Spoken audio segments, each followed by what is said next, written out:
Estimados internautas, y estamos con ustedes nuevamente en otro episodio de Y así llegamos hasta aquí. Con sus compañeros de siempre, Melba Hernández, la bellísima y sonriente Melba, y este servidor, Eric Fuentes. El día de hoy tenemos como invitado especial al coronel de la Guardia Nacional, Isidro Pérez Villalobos. Isidro Pérez Villalobos nació en el estado Zulia, en la ciudad de Maracaibo, y su último cargo fue en el CUFAN hasta el año 2002. Fue sometido a corte marcial por los sucesos políticos que acontecieron en Venezuela entre el 11 y el 15 de abril del 2002, y también fue sometido a juicio en la Corte Suprema de Justicia en agosto del 2002. Estando aún en servicio activo, solicitó asilo político territorial en Colombia para enero del 2004, obteniendo la protección a través del Alto Comisionado para Refugiados de las Naciones Unidas, ACNUR. Bienvenido, coronel. Gracias. Bienvenido, Isidro, bienvenido. Gracias, muy amable, Melba y Eric, y muchas gracias por la invitación. Muy bien, mire, este programa es dinámico. Ahora le voy a colocar acá una aplicación. Esta aplicación nos va a dar nombres al azar. Esta sección del programa se llama Sin Pensarlo Dos Veces.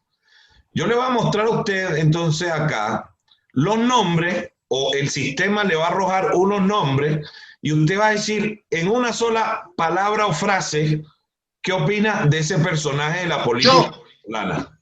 Yo. ¿Sí? Sí. Su opinión personal, libre, absoluta.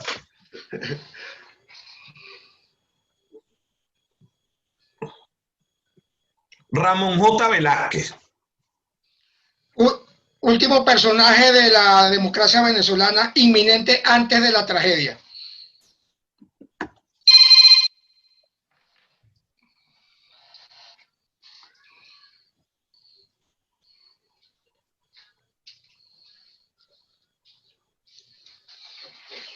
Hugo Chávez. La tragedia nacional. Y el último por esta ronda.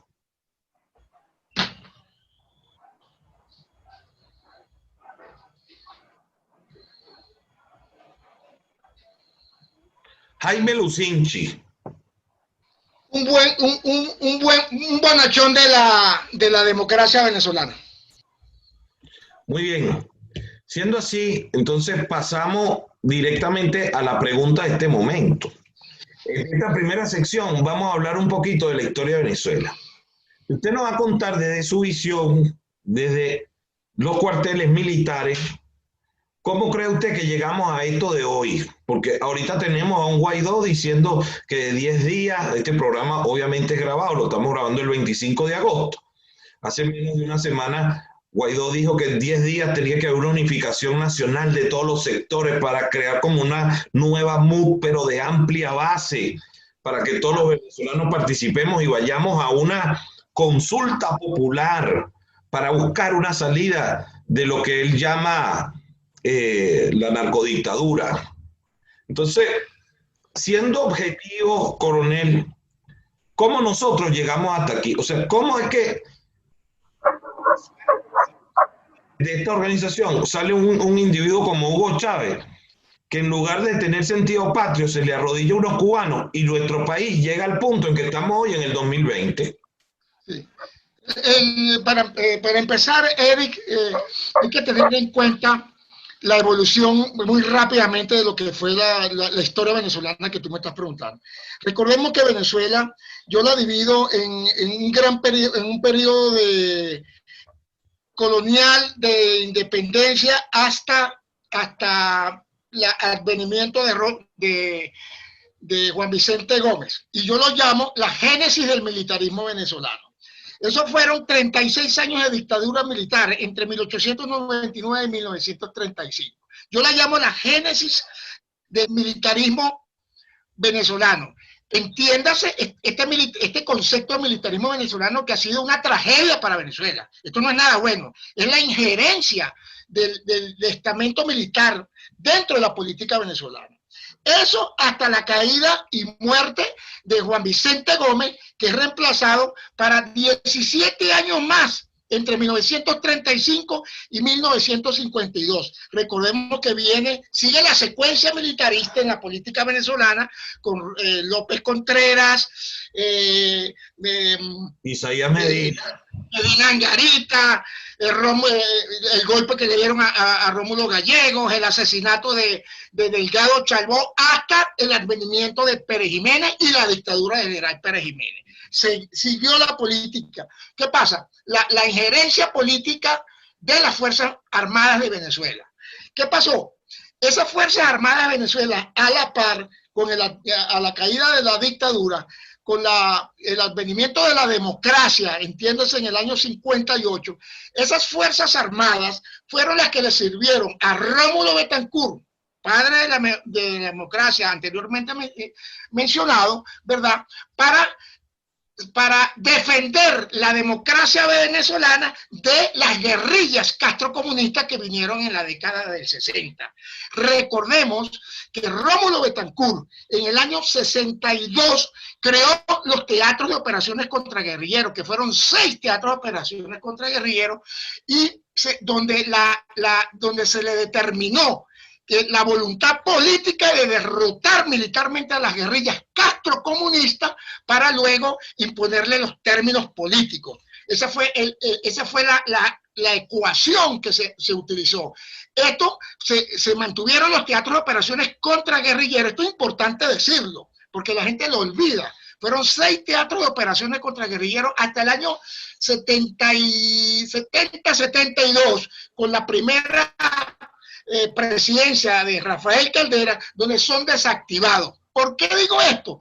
Porque es de vieja data la apetencia castrista de Fidel Castro sobre Venezuela. Recordemos que cuando el triunfo de la Revolución Cubana en el 58-59, ellos acuñaron un concepto que era la exportación de la revolución. Hubo 2 países donde la Revolución Cubana le puso los ojos. Uno, Colombia. Colombia es el único país del mundo que tuvo guerrillas castristas antes del triunfo de la revolución, pero no hablemos de Colombia. Y el otro fue Venezuela, porque se necesitaba los recursos de petroleros financieros para el concepto de exportación de la revolución. Esto generó pues esa lucha armada en Venezuela en la década del 60, que fue una lucha llevada adelante por las Fuerzas Armadas, y que fue una Fuerzas Armadas heredada de la dictadura del general Pérez Jiménez. Eran unas Fuerzas Armadas disciplinadas, equipadas, adiestradas y sobre todo comprometidas con el proceso democrático que se estaba llevando a Venezuela. Eso, una vez que son desactivados los teatros de operaciones, que no sé si recuerdan ustedes el proceso de pacificación, que no fue más que estos guerrilleros venezolanos articulados con cubanos. No vamos a hablar de las operaciones militares y el desembarco allá en las costas de Falcón. No, saquemos a los cubanos en este momento. Estaban articulados con venezolanos, cuyo núcleo estaba ahí en la Universidad Central de Venezuela.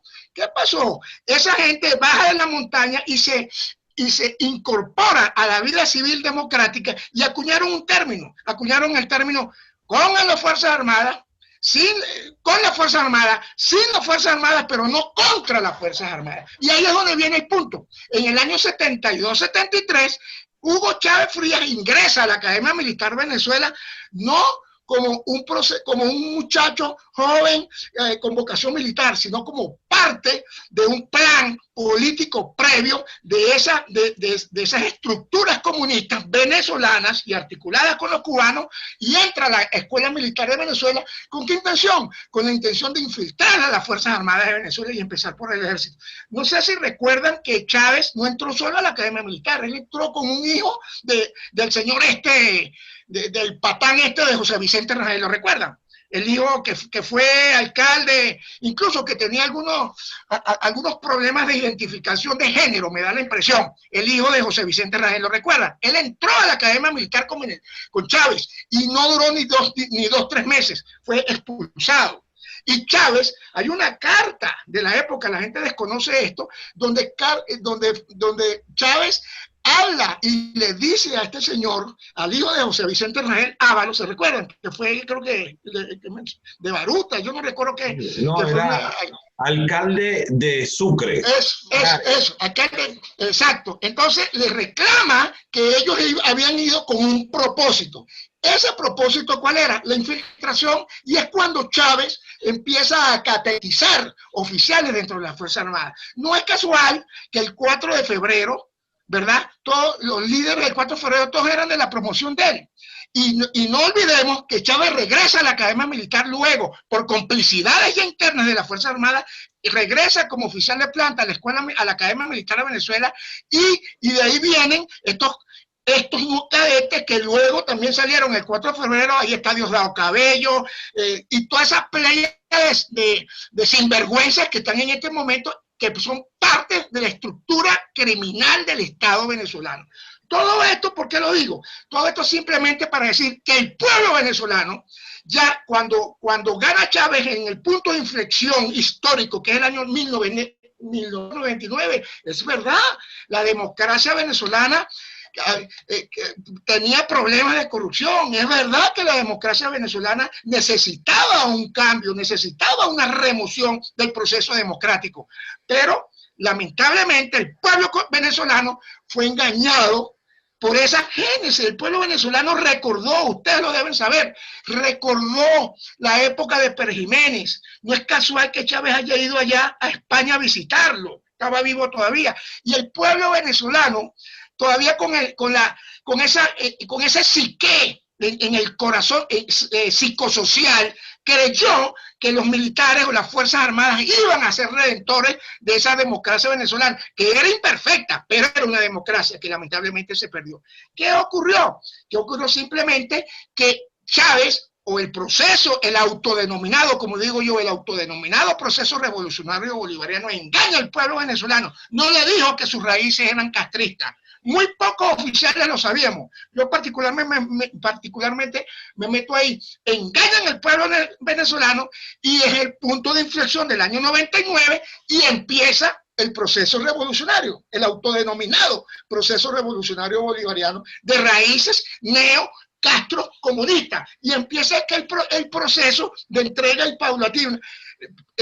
paulatina de la democracia venezolana a la dictadura cubana. Y aquí viene un punto histórico que el pueblo venezolano algún día tendrá que cobrar las Fuerzas Armadas.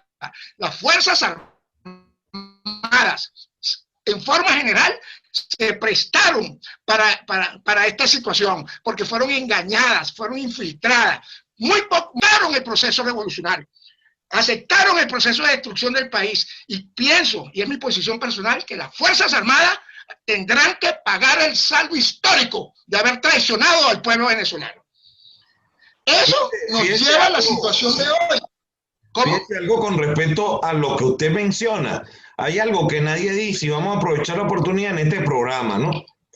Fíjese usted que es cierto que Hugo Rafael Chávez Frías le pide una audiencia al general Marcos Pérez Jiménez para que lo atendiera en su casa, y tienen una conversación que dura únicamente 5 minutos, y la conversación terminó, coronel Pérez, en la siguiente frase: yo le respeto y le agradezco su visita, pero le voy a agradecer que se retire de mi casa, porque lamentablemente usted no es bueno para Venezuela, porque usted es comunista.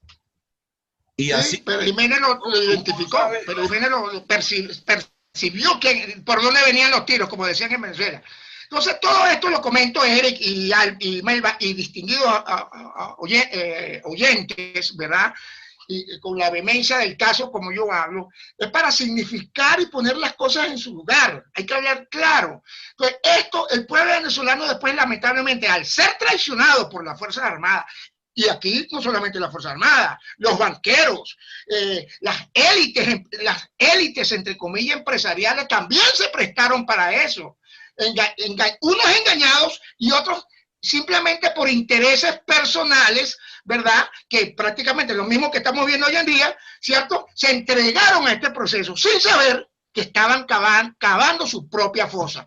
Esto es para llevarnos a la situación actual. Una vez que el proceso, la revolución empieza a consolidarse, porque eso fue un proceso preconcebido, debidamente planeado. La primera fase se llamó la fase constituyente. Había que ordenar el ordenamiento jurídico para facilitar. Había que empezar el proceso de transformación, que yo lo llamo el proceso de transmutación de las Fuerzas Armadas. No solamente la utilizaron, sino que había que cambiarla, había que mutarla. Esa cosa de hoy, esa tal FANB, Fuerza Armada Nacional Bolivariana, eso es una cosa, es un grupo armado y organizado al servicio de una banda, de una coalición, o como yo defino el Estado venezolano, una confederación de bandas criminales, donde la Fuerza Armada Nacional Bolivariana es un grupo armado más, al igual que los colectivos, al igual que las FARC, al igual que ELN. Un grupo armado. El aparato militar al cual yo me estoy refiriendo y al cual yo pertenecí, pues simplemente ya no existe. Por eso, o sea, es un error. Es un error inclusive de la política internacional de los Estados Unidos. Ellos en los últimos procesos creían que las Fuerzas Armadas iban a dar un paso que había. No, esos no son militares. Estamos hablando de delincuentes pseudo militares que mutaron en una institución que mutó y que degeneró en una organización delictiva, porque eso es lo que son las Fuerzas Armadas. Eso nos lleva a la situación actual, ya terminando esta primera intervención. ¿Qué pasa? Esto poco a poco también no solamente se degeneró las Fuerzas Armadas, se degeneraron todas las instituciones democráticas. El pueblo venezolano también perdió sus valores. El proceso revolucionario castrocomunista y ahora narcocriminal, ¿verdad?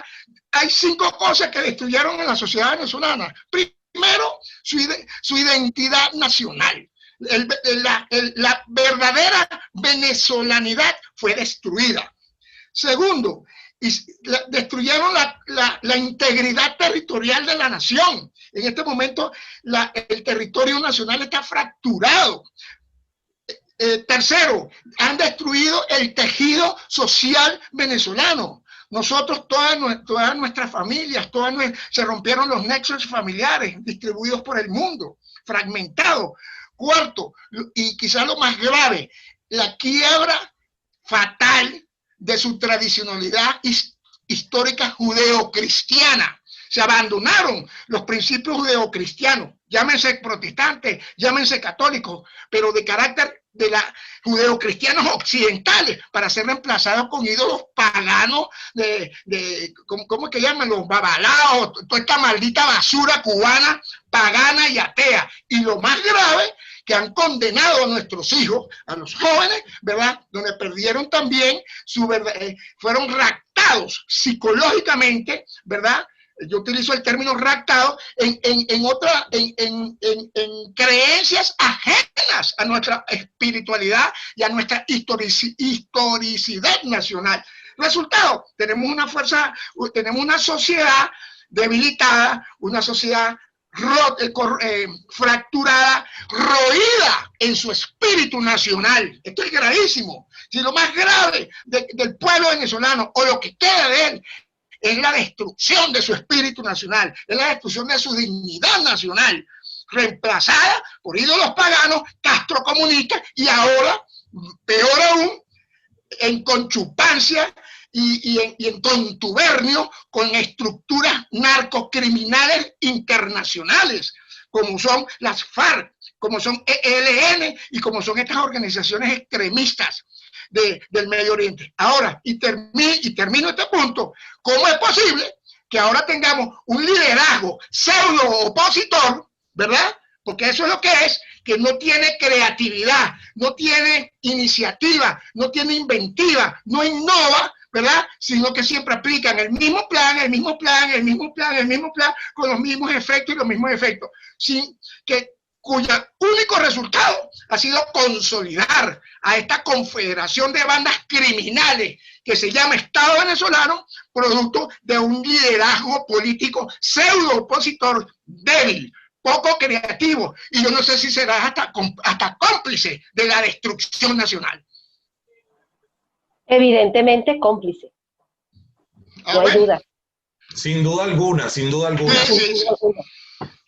Mire, o sea, adelante, Eric.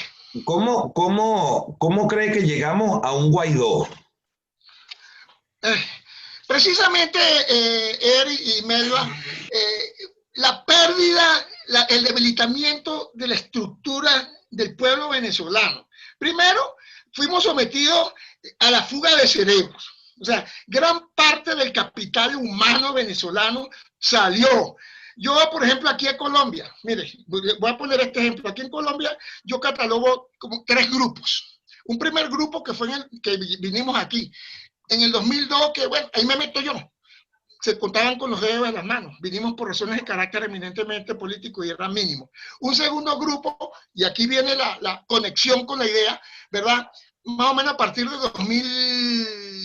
2008, si hay 7, 8, vino una no masiva, pero unos muchachos jóvenes, profesionales, bien preparados. Esa es la fuga que yo me refiero. Vino aquí a Colombia, fundaron empresas, fundaron Pacific Rural, entre otras cosas.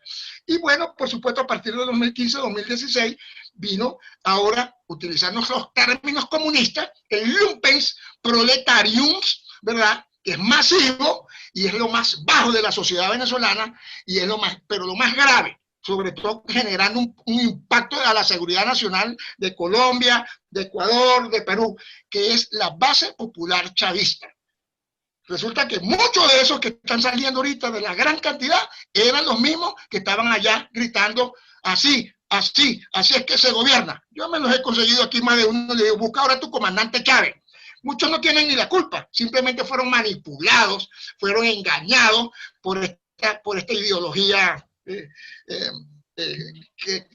neocastrocomunista. Pero en cuanto a lo que tú dices, obviamente, este liderazgo que llega, pues es producto de lo mismo. Si se va la gente pensante, la gente que puede aportarle a la nación y al pueblo venezolano no solamente la idea, sino su fragor, su vehemencia, su ardor popular, ¿verdad?, para llevar adelante un proceso de levantamiento armado, de levantamiento popular contra una dictadura bestial, contra un régimen criminal. Pues entonces lo que quedan son puros panfletos. El líder tiene 3 cosas que debe proporcionar un líder político. Primero, dirección.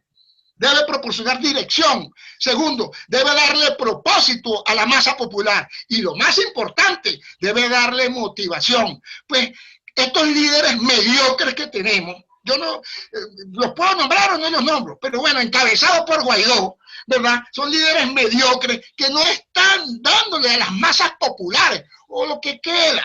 Yo siempre hago esa salvedad. Lo que queda del pueblo venezolano no se le está dando una dirección política estratégica clara. Segundo, menos un propósito definido de derribar, de colapsar, de cercenar una banda de criminales.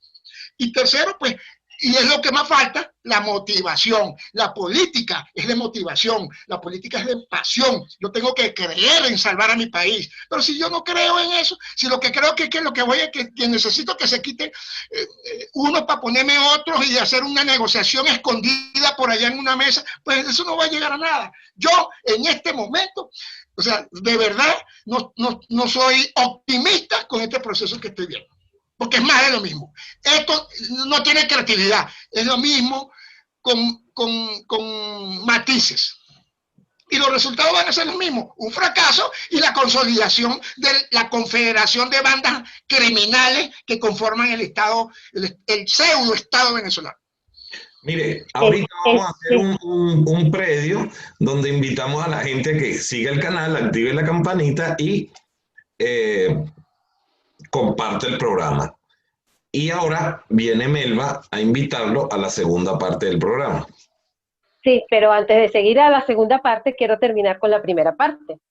Y en esta primera parte, es muy importante lo que está diciendo, porque fíjate tú. Ah, hay quienes dicen que, bueno, que tiene que ser un alzamiento cívico-militar, pero como está muy bien expresado por su persona, donde ese alzamiento de la parte militar no pertenece al pueblo, sino que pertenece a esa liga criminal, por lo tanto no va a salir a acompañar ese alzamiento popular. Por lo que entonces estamos, y lo voy a decir en pleno criollo, jodidos. Y a lo otro que voy es, ellos no van a hacer nada porque ellos cohabitan, coexisten, ellos mantienen un establishment, no de ahora, sino desde hace muchísimo tiempo. En Venezuela no hay gobierno, no hay política de gobierno, no hay nada. Lo que hay es, dame para ver cuánto hay para mí, y una repartición sencilla, clara y directa. Ya se les ve por las costuras. Entonces, no podemos exigirles lo que ellos no van a dar.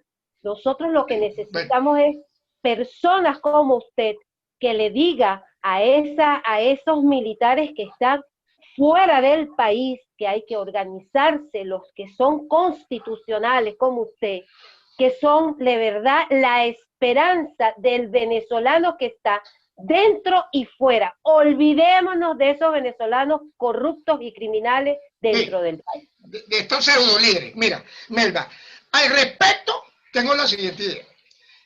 El pueblo, primero, la salida de saldar este conflicto histórico que está viviendo el país es por la fuerza.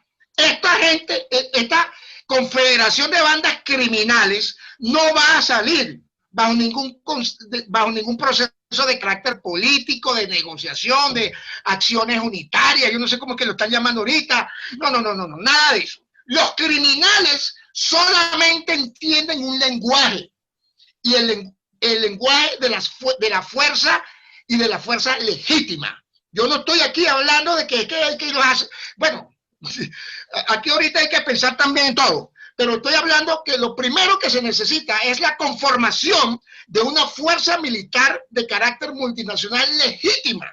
¿Por qué digo esto? Venezuela, o el pueblo venezolano, o lo que queda del pueblo venezolano, solo ya no puede salir de esto. Ya solo no puede. Así quiera, y menos sin dirección, sin propósito y sin motivación. Entonces se necesita necesariamente la presencia, la ayuda de una fuerza de carácter militar con respaldo político para poder ayudar al pueblo venezolano. Pero, ojo, esto no es solo, esto no va a venir solo.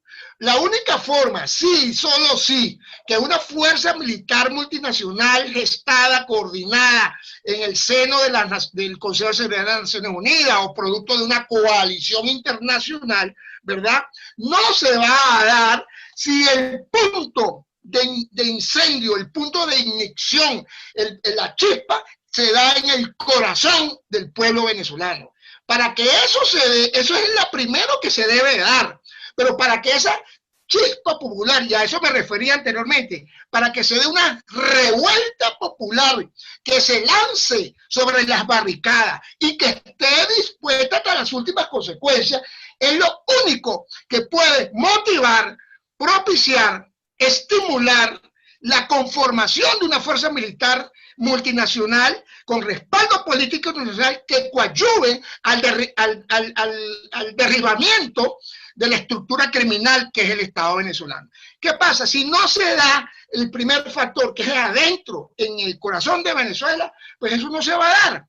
Y no se va a dar, eso no se va a dar porque precisamente los que deberían motivar eso son los líderes en este momento actuales. Yo no sé, yo no estoy diciendo ni pretendo decir que en el pueblo venezolano allá, me refiero adentro, no haya gente que tenga el suficiente coraje, la suficiente gallardía y la suficiente claridad conceptual para dar este paso. Pero hay que estar claros que este paso, los que lo decidan, es hasta las últimas consecuencias. Esto no es que vamos a hacer un ratico y vamos a sentarnos para negociar. No, esto hay que hacer, y yo he puesto varios ejemplos. Ven ustedes el ejemplo, la Francia ocupada por el ejército, por la Alemania nazi.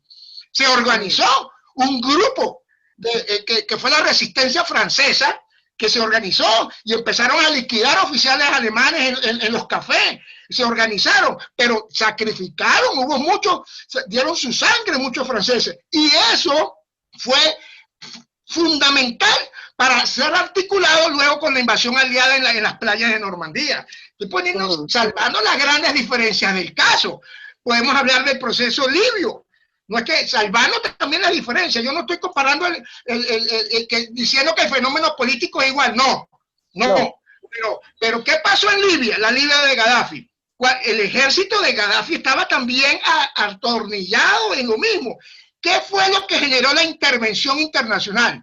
Precisamente la organización interna del pueblo libio, independientemente de la situación actual. Se armaron, se restiaron, hablando en términos venezolanos, y eso fue lo que permitió que la OTAN lanzara los primeros bombardeos aéreos sobre las fuerzas blindadas del régimen de Gaddafi, que eran leales a Gaddafi. ¿Y eso en qué terminó? En el derrocamiento del régimen de la Revolución Verde de Gaddafi. Hay más ejemplos. Claro, hay más ejemplos. Pero fíjense algo, coronel, hay diferencias ahí fundamentales, porque nosotros jamás conseguiremos que la ONU apruebe una operación como esa, y es bastante difícil que la OTAN también lo apruebe. ¿Por qué? Porque tenemos a Rusia y a China apoyando abiertamente este régimen, y entonces son votos fijos que tienen ahí únicamente contra los Estados Unidos. Nosotros pero mira lo siguiente, Eric. Toda acción internacional, no de esta que estamos hablando, que estamos sobre el tapete, no, toda acción en la historia es difícil, es larga. Observen ustedes la Segunda Guerra Mundial, todo lo que Hitler hizo, y todavía sí habían apaciguadores, ingleses, franceses, los estadounidenses no querían entrar a la guerra hasta que los bombardearon, los franceses hasta que no se vieron que perdieron 2/3 partes de su territorio, no se decidieron a defenderlo. O sea, el proceso internacional es sumamente complejo, pero no es imposible. La historia también nos enseña que sí, es difícil, pero se ha dado. El punto central que yo estoy planteando aquí de la idea es que para que eso se dé, que de por sí es difícil, el punto inicial tiene que ser la revuelta y el ardor popular en las calles, en las principales calles del pueblo venezolano. Y que los líderes que lleven eso adelante estén dispuestos hasta las últimas consecuencias. Eso no es con corbaticas, ni remangándose las mangas y medio saltando una reja por ahí que vi la otra vez una foto. Eso no es de eso. Eso es de bota, eso es de camisa, de camisa roída. Eso es de sangre, trabajo, sudor y lágrimas, en alusión a Winston Churchill. Pues, si los líderes que están en Venezuela no entienden esto, el pueblo venezolano estará todavía condenado miserablemente a la tragedia histórica a que está siendo sometido en este momento. Mire, quiero aprovechar que usted acaba de nombrar a Winston Churchill y vamos a pasar a nuestra segunda sección, que se llama Y nos habla la historia. ¿A quién nos habla la historia? Yo le muestro a usted otra aplicación que al azar nos va a mostrar la fotografía de un personaje histórico, y usted en una sola frase, en una sola frase nos dice... O sea, lo que se me venga a la mente, ¿Qué diría ese personaje hoy de lo que vivimos en Venezuela? Brillante.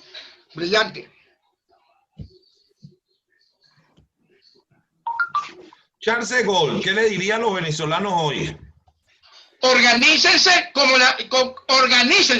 como organizamos nosotros la resistencia francesa, y como yo, Charles de Gaulle, la dirigí desde estando en Inglaterra. Y logré articular el que hablábamos ahorita, estoy hablando como de Gaulle, logré articular el apoyo internacional de carácter militar y de carácter político. Yo soy de Gaulle, hagan lo que hicimos nosotros entre el año 40 y el año 45. Y el último personaje. Bueno, estas son las acciones tácticas ya en el terreno. Ya una vez que se toma la decisión, pues entonces procedamos con las acciones de carácter militar en el terreno, con contundencia, con velocidad y con determinación, para lograr tácticamente los objetivos políticos estratégicos establecidos. Eso me llama mi general Patus, a la acción ya en el terreno, en los términos que hablé, hasta las últimas consecuencias, con estos muchachitos, no sé cómo se llaman, pues, estos líderes o esta oposición venezolana, que se quiten esa corbata, que se quiten ese paltón que tienen puesto, que se pongan unas botas de campaña. Eso es lo que deben hacer, y estimular al pueblo venezolano a que salga a las calles. Esto la historia nos enseña.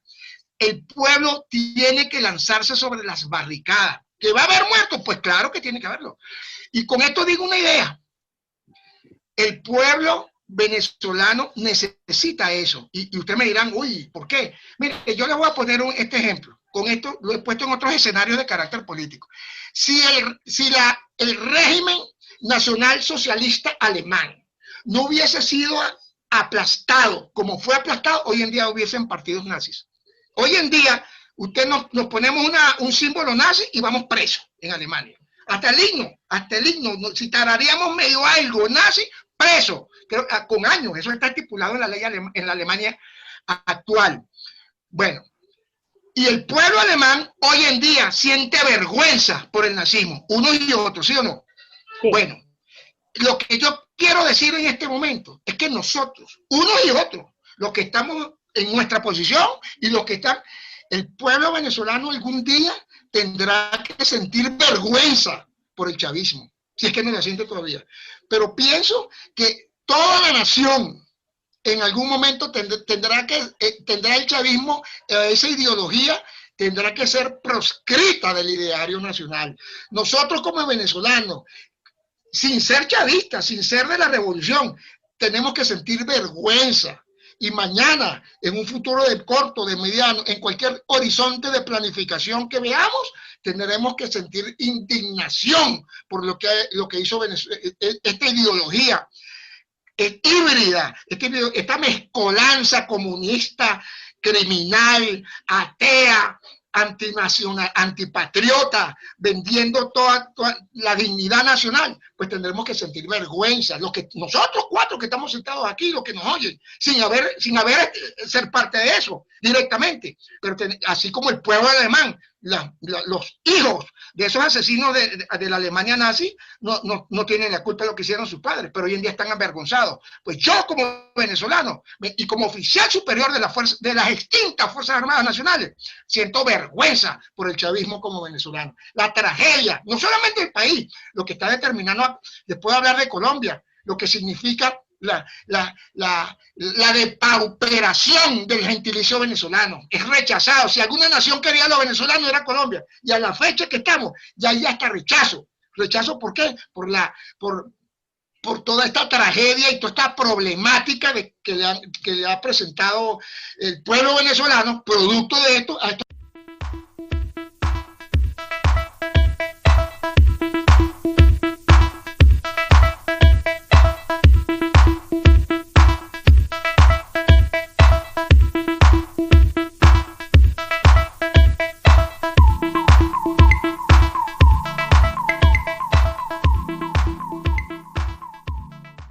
Bueno, y ya para despedir, que vamos a ir a la parte final, no sin antes hacer esta siguiente reflexión. Resulta que entonces, para finalizar esta parte, el venezolano en sí, ¿verdad? Como ya le dije, estamos entrampados. Pero entonces tampoco podemos tener, yo por lo menos en lo personal no confío ni nada en esta falsa oposición, porque siempre ha coexistido y cohabitado con... Cohabitado, esa es la palabra. Me gusta esa palabra. Con la narcotiranía. Por lo que entre... Confederación de Bandas Criminales, acuérdate. Confederación de Bandas Criminales. Porque ellos, de igual manera como nosotros decimos, entre los bomberos no se pisan la manguera, y todos son socialistas comunistas. porque en Venezuela no hay un partido que no pertenezca a la Internacional Socialista. Esa es otra, sí, claro. Además de eso, que son todos, son ñángaras. Aquí en Colombia se dicen mamertos, son pseudocomunistoides, tienen sus veleidades socialistas. Exactamente, exactamente. Entonces, la ciudadanía, ¿verdad? Bajo la resistencia que también está infiltrada por todos estos partidos políticos de los dos bandos, ¿verdad? Criminales, llámese la MUD y sus afiliados, porque no puedo dejar de nombrar a la Guavina, porque esa es otra responsable que nos ha traído hasta aquí. No hay un solo político que se salve de todo esto. Hay que hacer un desconocimiento y una desobediencia hacia estas personas, una organización ciudadana real para que esto se pueda articular con un trabajo, digamos, desde el exterior para afuera, de afuera hacia adentro, para poder culminar en todo esto. Porque no podemos tampoco permitir que se haga esa coalición para entrar a Venezuela y que se impulse esa masa popular de esa implosión interna y que entonces se les vaya a entregar a estos criminales de cuello blanco que cohabitan con estos criminales de cuello rojo. Sí. ¿Entiendes? Entonces, ese liderazgo va a salir de las calles, ese liderazgo va a salir de allí. Entonces, yo quiero que en base a eso usted haga un llamado, ¿verdad? En sus palabras, para esa organización ciudadana de corazón y de verdad, dentro y fuera del país, porque todo debe ser articulado. Todos los grupos que están, uno está por su lado y el otro por el otro, y cada quien con sus apreciaciones personales. Y por último, unas palabras suyas hacia los venezolanos, de un saludo de su ser, y después finalizamos con la última parte. Bueno, ante todo, yo invoco y le expreso al pueblo venezolano. Lo primero que hay que hacer es rescatar la espiritualidad del pueblo venezolano. Lo primero que debemos hacer es invocar la presencia de nuestro Dios. Yo soy católico, apostólico, romano y mariano. Pero no solamente me refiero a los católicos, me refiero a todos los cristianos protestantes. Es invocar, el pueblo venezolano debe invocar la ayuda y la presencia de Dios para rescatar sus valores espirituales hoy corrompidos, corroídos y adulterados. Eso es lo primero que yo le pediría al pueblo venezolano. Segundo, yo le llamo al pueblo venezolano a que camine sobre sus raíces históricas. Regresen al arpa, al cuatro y a la maraca. Regresen a portar el sombrero peloguama. Regresen a ver nuestra dignidad nacional hoy prostituida, lacerada en lo más profundo de su ser. El pueblo venezolano tiene que regresar a la trayectoria republicana que vivió.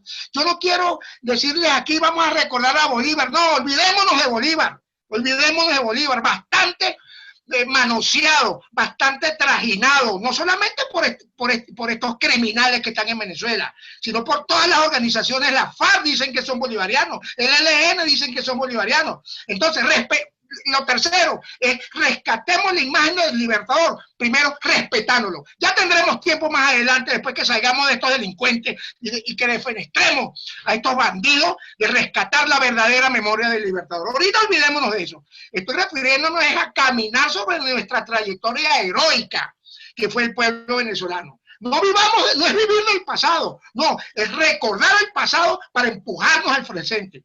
Y con ese espíritu invito al pueblo venezolano que debe organizarse y estar dispuesto, y utilizo la palabra, lanzarse sobre las barricadas, lanzarse sobre las cercas que están ahí en Miraflores. Esto no es con corbata, vuelvo y lo repito, esto es con coraje, esto es con dignidad por nuestros hijos y los hijos de nuestros hijos.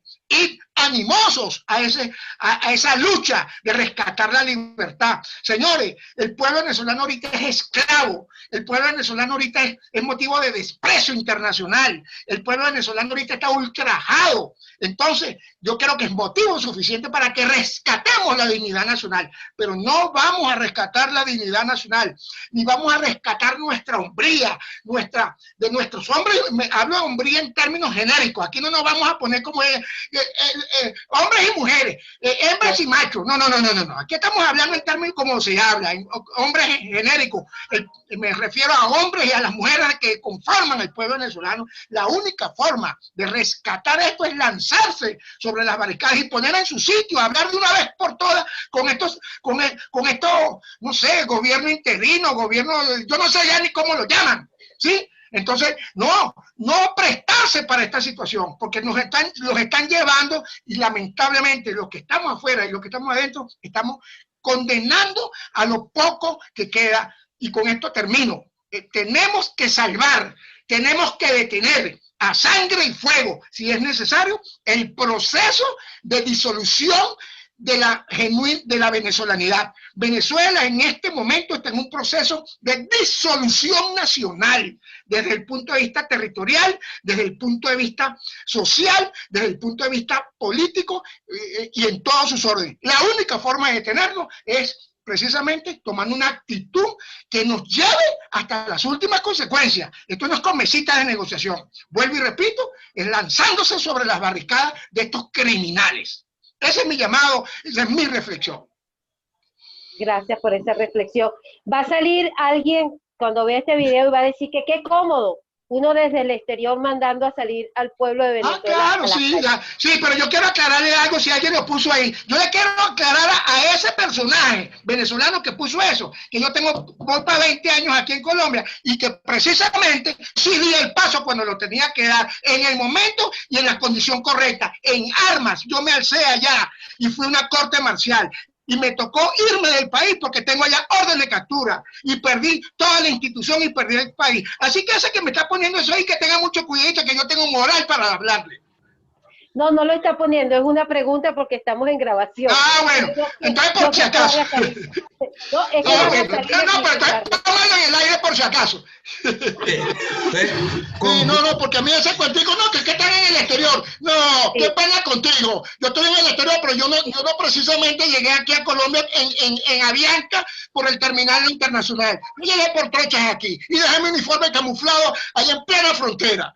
Y que me tocó y me enfrenté a esos criminales. No me presté para esa situación. Yo tengo moral para hablarle al pueblo venezolano y para hablarle a lo que queda de las Fuerzas Armadas.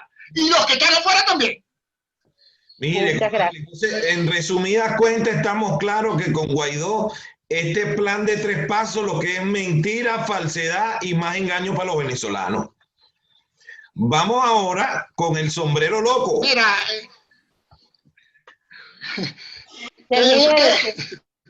sombrero loco, mire, tenemos otra aplicación aquí estamos, ¿sabe? La tecnología nos ha dado... Ay, que se me viene a la mente como lo que me van a poner. Aquí tenemos el sombrero loco y en el sombrero loco uno le hace clic y él suelta el nombre de un partido político para que usted diga qué opina de ese partido político. Vamos a ver qué dice. Okay. Lo primero que se le venga a la mente, rápidamente. ¿Qué se ve? Enemigos, la expresión política del mal, el Partido Comunista Venezolano y todos ellos. Alianza Bravo Pueblo. Tontos y útiles. Y por último, Alianza para el Cambio. Igual, yo no la conozco, esas son las mismas organizaciones que están allá en Venezuela ahorita. Tenemos... Sí, no, para mí ninguno de esos grupúsculos me genera credibilidad, ninguno. Mire, coronel, la situación en Venezuela es tan compleja que la última vez que vimos hay más de 128 partidos y más de 238 organizaciones con fines políticos que van a participar en la farsa electoral que tiene montada el régimen en Venezuela. Entonces, imagínense. Entonces estamos condenados, Venezuela está condenada todavía en un horizonte de planeamiento de mediano y largo plazo a una oscura y profunda edad media. Eso es Venezuela en este momento. Y está condenada, si eso es así, a mantenerse en el oscurantismo medieval de la Edad Media. Eso es lo que está en Venezuela y lamentablemente terminará en una disolución nacional. Mire, coronel, ha sido un inmenso placer tenerlo usted aquí el día de hoy. Usted sabe que en este programa Melo y yo somos radicales. Entonces, aunque... Yo no soy radical. Yo simplemente estoy siendo realista. Simplemente... bueno. Entonces, su opinión... Es un grato también estar con ustedes. Me perdonan que yo hable un poquito vehemente, me disculpan, pero yo creo que es que el tema lo amerita, mano. El tema me merita hablar con vehemencia, yo no puedo hacerlo de otra manera, Eric y Malva, de verdad. Mire. No, es que nosotros estamos de acuerdo. Este es un programa donde nosotros personalmente, yo personalmente y Eric somos radicales, pero eso no nos da a nosotros de no tener un entendimiento y de no buscar un punto de encuentro para la libertad de nuestro país, apartando las aspiraciones personales. Totalmente de acuerdo. La posición firme. Aclaramos siempre, Melba, recuerda que siempre le aclaramos a todo el mundo que nuestra creencia máxima es en la libertad de expresión. Si aquí llega alguien y dice, para mí, Carlos Andrés Pérez era lo mejor del mundo, nosotros no estamos de acuerdo, pero esa es la opinión de esa persona. Sí, claro, así debe ser. Ahora así debe ser y por eso me parece y lo felicito. Pero mire, eso es democracia. También le voy a decir una cosa. Punto, si alguien decía aquí que Chávez lo máximo, lo cortamos. No, claro, porque hay que ser consecuente con las posiciones firmes y definidas. Habría que cortarlo. Exactamente. Y lo que quiero culminar con esto para despedir es que estamos en ese punto de encuentro, ¿verdad? Pero que esas personas no pueden tener ningún rabo ni rastro socialista comunista. Ahí. No. Sí, porque es la única manera. Sí. Yo termino recomiéndole al pueblo venezolano que estudie la Guerra Civil Española. Aquí no hay tintas medias. Aquí hay, como lo dije en una oportunidad, aquí hay dos aceras, uno enfrente de la otra. Aquí no podemos estar con tintas medias. Aquí el conflicto histórico de Venezuela se soluciona con posiciones firmes, con posiciones definidas, y estamos en las antípodas. No podemos ni aceptamos tintas medias. No lo aceptan, no nosotros. La condición histórica del problema y de la tragedia venezolana exige necesariamente una posición definida y de determinación innegociable, y que dé al traste y enjuicie al final de esto, porque llegará enjuiciar a todos estos criminales, militares y civiles, antes y después, porque estos grupos tendrán que ser, como se hizo en la guerra, ser juzgados por colaboracionistas y ser juzgados por confraternizar con el enemigo de la República. Claro que sí, es así. Y ese es parte de este programa. Por eso se llama Y así llegamos hasta aquí, porque hemos querido que las personas entiendan cómo hemos llegado hasta aquí para poder avanzar, porque cuando tenemos el entendimiento, avanzamos y avanzamos con convicciones inviolables, porque eso es lo que necesitamos. Y claridad conceptual, con claridad conceptual. Porque esa persona, cuando logra el entendimiento, no es un pendejo útil. Ya dicen, basta. No es así. Tiene discernimiento. Esto es un conflicto, muy bien, Mala, esto es un conflicto ideológico también. Y si es un conflicto ideológico, tenemos que tener la claridad política ideológica, donde saber quién es el enemigo y quién es el amigo. Aquí no hay tinta media. Es la única forma de rescatar nuestra pobre y lejana Venezuela. Quiero decirle, mire, quiero decirle, Eri, ya estamos cerrando, entiendo, agradecer humildemente, pero con mucho cariño, la invitación. He hablado de la forma más honesta, más espontánea posible, no puedo decirlo de otra manera. No me anima ni albergo ningún sentimiento de que no. Esto es aportando humilde y muy respetuosamente unas ideas a su importante programa, y que ojalá puedan servir de algo al pueblo venezolano, a algunos muchachos, porque debe haber muchachos buenos allá que se conformen en verdaderos líderes, no estos payasos, no, líderes de verdad, líderes con las botas puestas, con dignidad y dispuestos a todo, y al final por su país y por rescatar a nuestra nación. Estoy a la orden de ustedes, un gran cariño, Eric, un gran cariño, Melba, y las personas que me escuchan, los compatriotas que me escuchan, simplemente no nos vamos a lamer las heridas, no, vamos a sanar las heridas con espíritu, con corazón y con ardor de patria. Así es, muchísimas gracias de verdad, Isidro, por estar aquí con nosotros. Permítame darle las gracias, invitarlos a todos ustedes a seguirnos, a compartir, dejar sus comentarios. Sus comentarios son importantes porque eso nos ayuda a nosotros a hacer las preguntas y poder sanar todas esas respuestas que usted no ha recibido de esta falsa oposición y de todo este sistema. Gracias, Eric, gracias a todos ustedes, yo me despido y espero que este sea uno de muchos programas más. Eso, quería comprometer al coronel que todavía nos quedan unos temas por ahí pendientes, que obviamente... Bueno, con mucho gusto, Eric, con mucho gusto. Porque con mucho gusto, estamos a la orden. Quedaron temas pendientes, álgidos. Ahorita estamos con esas elecciones, esos engaños, ya hablamos hoy de eso, pero todavía tenemos más. Entonces nos vemos hasta el próximo lunes. Muchísimas gracias por estar con nosotros, coronel. Muchas gracias, Melba. Muchas gracias, queridos internautas. Gracias.